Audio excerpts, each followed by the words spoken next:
Welcome to Unsolved of Canada, and today we're going to be talking about what you've always known as Sauble Beach, Ontario, one of North America's longest freshwater beaches. But something changed on Canada Day 2025. That iconic sign was updated overnight. Now it reads, "Welcome to Saugeen Beach." Let's walk through how and why this happened. It all began a very long time ago with an 1845 treaty, Treaty 72, in which Saugeen First Nation ceded parts of Saugeen Peninsula.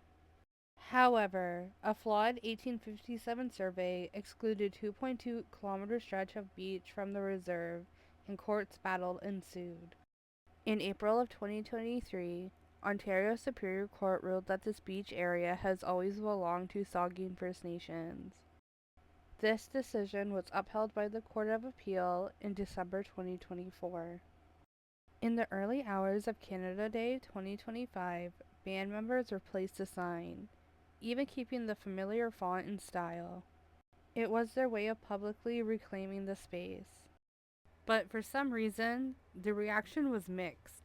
The Saugeen Band celebrated this as a long overdue acknowledgement of their history.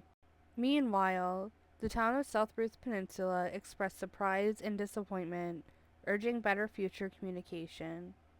And it left people wondering, what does this mean for the public access? That stretch is now legally Saugeen Beach, under First Nation government. The Saugeen First Nations now controls parking, aiming to improve safety and services, possibly introducing automated payment systems, plans to include bathrooms, emergency response training, and water rescue capabilities. But the beach still remains open to everyone. Cottagers lease land from Saugeen First Nations.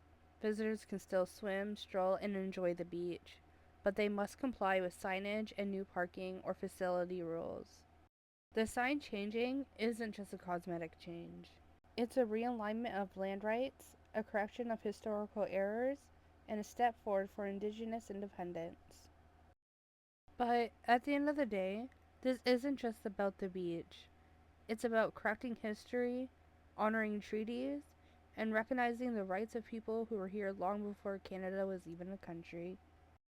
The Saugeen First Nation has always fought for decades to reclaim what was always theirs, and now they're taking steps to protect, manage, and share the land in a way that reflects both their traditions and needs for all who visit.